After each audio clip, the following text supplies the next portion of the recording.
दुरूद पाक पढ़ लो एक दफ़ा। अस्सलातु वस्सलामु अलैका या सय्यदी या रसूलल्लाह व अला आलिका व अस्हाबिका या सय्यदी या हबीबल्लाह। आज का जो हमारा मौजू है ना वो है तरबियत औलाद की ज़रूरत और उसकी अहमियत। मोस्टली जो है वो अनमैरिड है, इसलिए शायद आपको लगे कि हमसे रिलेटेड नहीं है, लेकिन आपको पता है हमारा सबसे बड़ा इशू क्या है? हम लोग इन चीज़ों को तब सीखते हैं जब हमारी औलाद की तरबियत का जनाजा निकल जाता है। जब हमारे बच्चे बिल्कुल बिगड़ जाते हैं ना, फिर हमें याद आता है कि यार तरबियत भी कोई शय थी।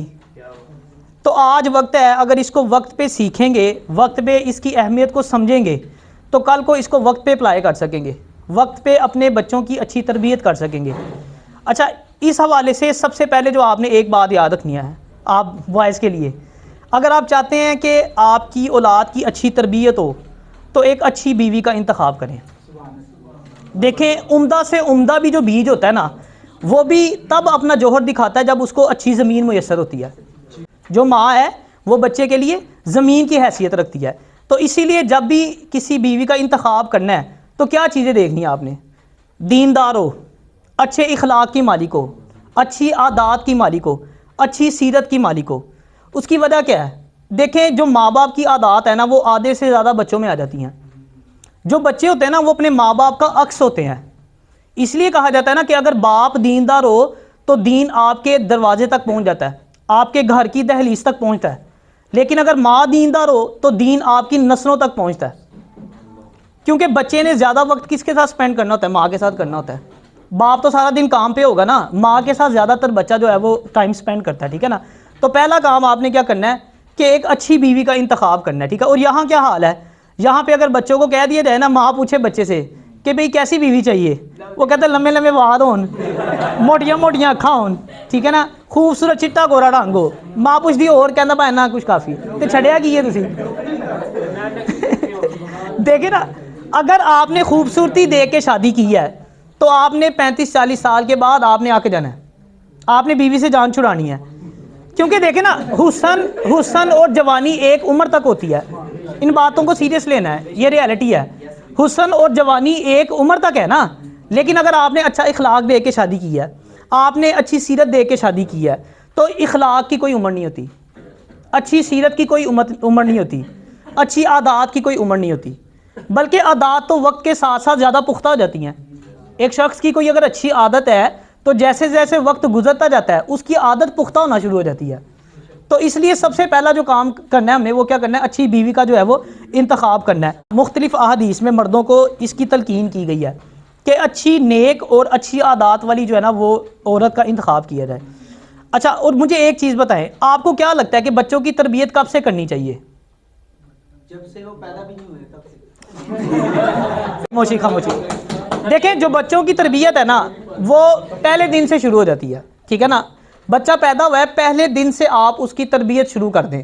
देखें, उसकी वजह है ना, छोटा बच्चा है ना, आप उसके माइंड में जो चीज़ बिठा देंगे ना वो पुख्ता हो जाएगी, वो भूलता नहीं फिर जल्दी। बच्चों को हाफ़िज़ कुरान लोग बनाते हैं ना, छोटी उम्र में बनाते हैं। क्या वजह होती है?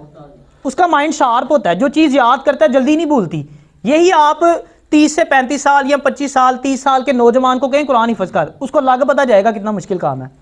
छोटा बच्चा होता है ना, माइंड में उसकी चीज़ बैठ जाती है। चाइना मट्टी देखी है ना आपने, बच्चे का माइंड उसकी तरह होता है। बच्चा आपने खेलते देखा ना बच्चों को, जैसे चाहो उसको ढाल लेते हो। तो वो बच्चे का छोटा जो बच्चा है ना उसका माइंड आप जैसे चाहोगे ढाल लोगे। लेकिन अगर 7 साल से ऊपर उसकी एज चली गई और आपने उसकी तरबियत अच्छी नहीं की तो फिर बहुत मुश्किल काम है उसको सीधा करना। फिर बच्चे का जो माइंड है ना वो खेतों की तरह है, जो बीज आपने बोना है वही फसल आपने आगे जाके काटनी है। यानी आपने छोटे होते से ही बच्चे की तरबियत करनी है। जैसे मैंने बताया ना, वो चाइना मट्टी की तरह, आप जैसे चाहेंगे उसको ढाल लेंगे। जो चीज़ उसके माइंड में बिठा देंगे वो चीज़ उसके माइंड में बैठ जाएगी। लेकिन अगर 7-8 साल से ऊपर चला गया फिर बहुत मुश्किल काम है, क्योंकि बच्चे की आदत पक्की हो जाती है ना। एक चीज़ आपने उसको आदत डाली है, अब आप उसको छुड़वाएं। आप कभी ना एक्सपीरियंस करके देखें, आपके अपने बेशक बच्चे ना हों, घर में किसी चाचू मामू ताया किसी के बच्चे हैं ना, छोटा बच्चा, उसको आप कोई 1 महीना कोई कार्टून दिखाएं डोरेमोन टाइप, उसके बाद कोई आप उसको इस्लामी कार्टून निकाल के दिखाएं, वो रोला डाल देगा। वो कहेगा मैंने देखना ही नहीं है, मैं तो वेख नहीं होने जेड़े कड्डे सी तू पहले। और अगर आपने पहले दिन से उसको वो कार्टून दिखाए हैं तो फिर आप दूसरे लगाएंगे भी तो वो नहीं देखे, वो कहेगा मैंने वही वाले देखने हैं। बच्चे देख ली जिनको गानों की आदत होती है ना, नात लगा के दे दो, वो कहता छड़ मैंने वही ला के दिया था पहले। बच्चे बड़े तेज होते हैं। तो मतलब जो चीज़ आपने बचपन से उसके जहन में बिठाई है, अगर बच्चे ने बचपन से ही देखा कि मेरी माँ नमाज़ पढ़ती है, मेरा बाप नमाज़ पढ़ता है, फिर आपको यकीन मानने कहने की भी ज़रूरत नहीं है। छोटे बच्चे खुद ही साथ खड़े रहते हैं ना, क्योंकि वो देखते हैं। अगर आपने सारी ज़िंदगी पढ़ी नहीं और आप बच्चे को कह रहे हो नमाज़ पढ़, वो कहना मेरे प्यो ने तो कभी पढ़ी नहीं, मैनू कहीं ना पढ़, उसने नहीं पढ़नी, आप जो मर्जी कहते रहे। जो बचपन से वो देखेगा या जो बचपन से आप उसकी फीडिंग करेंगे, उसके माइंड में जो चीज़ डालेंगे उसने उसी तरह आगे चलना है। तो बचपन से पहले दिन से जो है ना वो बच्चों की तरबियत शुरू कर देनी है। अच्छा, और दूसरी बात यह है कि जो बच्चों की तरबियत है वो माँ बाप की जिम्मेदारी है, और बरोज़ क़यामत इसके बारे में सवाल भी है। ये नहीं कि आप जैसी मर्जी जो है वो तरबियत कर दें, कोई पूछेगा नहीं आपको। माँ बाप अपने बच्चों को विरासत देते हैं ना, तो जो सबसे बेहतरीन विरासत है ना वो अच्छी तरबियत है। बच्चों की अच्छी तरबियत ज़रूर करें। कुरान पाक में अल्लाह पाक इरशाद फरमाता है, कुरान पाक की एक आयत का मफ़हूम है कि ए ईमान वालों, खुद को और अपने घर वालों को उस आग से बचाओ जिसका ईंधन आदमी और पत्थर है। यानी अल्लाह हुक्म दे रहा है आपको कि खुद भी बचो आग से और अपने बच्चों को भी बचाओ, अपने घर वालों को भी बचाओ। नबी अलैहिस्सलातु वस्सलाम से पूछा गया कि प्यारे आका, किस तरह इस आग से अपने बच्चों को बचाएं, हम अपने घर वालों को कैसे बचाएं? तो नबी अलैहिस्सलातु वस्सलाम ने इरशाद फरमाया, तुम उसको उस चीज़ का हुक्म दो जो अल्लाह पसंद करता है, और उन चीज़ों से मना करो जो अल्लाह नापसंद करता है। मतलब ये एक पैटर्न हमें पता चल गया, एक वो तरीका, एक रास्ता बता दिया कि उन चीज़ों से रोकना है बच्चों को, घर वालों को, जिससे अल्लाह नाराज़ होता है, और उन चीज़ों का हुक्म देना है जिससे अल्लाह राज़ी होता है। इस तरीके से हमने जो है ना वो बच्चों की तरबियत करनी है। फिर जैसे मैंने आपको पहले कहा कि इसके बारे में बाकायदा सवाल होगा। नबी अलैहिस्सलातु वस्सलाम ने इरशाद फरमाया कि तुम में से हर शख्स निगरान है, और हर निगरान से उसके सबऑर्डिनेट्स के बारे में सवाल होगा। बादशाह से उसकी रियाया के बारे में सवाल होगा, और जो मर्द है उससे उसके घर वालों के बारे में सवाल होगा, उसके बीवी बच्चों के बारे में सवाल होगा उससे। यानी अगर आपने गलत तरबियत की है बच्चों की, या बच्चों की तरबियत पे आपने ध्यान नहीं दिया और वो बिगड़ गया है, तो फिर आपका हिसाब होना है, आपकी भी बरोज़े क़यामत पकड़ होनी है। बच्चों की ना तरबियत ऐसी ज़रूर करें कि वो ना सिर्फ आपके लिए बल्कि पूरे मुआशरे के लिए फ़ायदेमंद बने। कम से कम ऐसा ज़रूर अपने बच्चे को बनाएं। अगर आपने अपने बच्चों की अच्छी तरबियत की है, नेक औलाद है आपकी, तो वो आपके लिए सदका जारिया है, मरने के बाद भी वो आपको फ़ायदा देगी। नबी अलैहिस्सलातु वस्सलाम ने इरशाद फरमाया कि जब बंदा इंतकाल कर जाता है ना, इस दुनिया से चला जाता है, तो उसके आमाल का सिलसिला मुनक़ता हो जाता है। लेकिन 3 चीज़ें, पहला क्या, सवाबे जारिया। मिसाल के तौर पे आपने मस्जिद में कोई कूलर पानी का लगा दिया, आपने कूलर लगाया, लोग उससे जो है वो पानी पी रहे हैं, ये सवाबे जारिया है। आपने मस्जिद में कोई पंखा लगा दिया, ठीक है ना, तो वो चल रहा है तो लोगों को हवा मिल रही है, ये सवाबे जारिया है। दूसरा जो आपने फरमाया कि ऐसा इल्म जिससे लोग फ़ायदा उठाएं।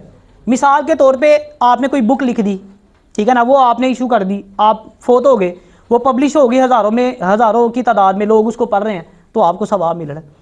या आपने इल्म सीखा, आपने कोई वीडियो शेप में उसको क्लिप बना के या वो यूट्यूब पे स्नैक वीडियो किसी भी सोशल मीडिया पे छोड़ दिया, आप इस दुनिया से चले जाते हैं, अब वो इल्म आगे फैलता जा रहा है, आपको सवाब मिल रहा है।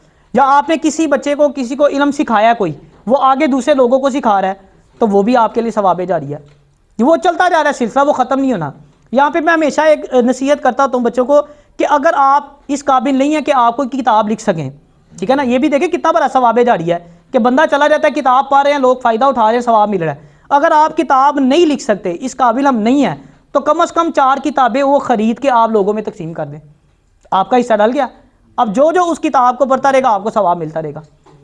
आप नई वीडियो बना सकते, नई कोई पोस्ट शेयर कर सकते अपनी बना के, किसी की आपने देखी है, कोई अच्छी चीज़ देखी है, अच्छी बात देखी है जिससे किसी को दीन का या दुनिया का फ़ायदा होता है, आप उसको शेयर करें।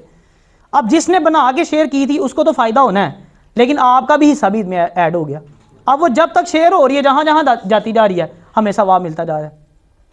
2 ये काम हो गए। तीसरा कौन सा, ऐसी औलाद जो अपने माँ बाप के लिए इस्तिग़फ़ार करती है। नबी अलैहिस्सलातु वस्सलाम ने इरशाद फरमाया कि एक शख्स का ना अचानक दर्जा बुलंद कर दिया जाएगा, तो अल्लाह पाक से पूछेगा कि या अल्लाह, मैं जब मरा तो मेरे आमाल का सिलसिला तो मुनक़ते हो गया, तो ये अचानक से मेरा दर्जा कैसे बुलंद हो गया? तो अल्लाह पाक इरशाद फरमाएगा जो तेरी नेक औलाद थी उसने तेरे लिए दुआए मग़फ़िरत की है, उसके सदक़े में तेरा दर्जा बुलंद हो गया।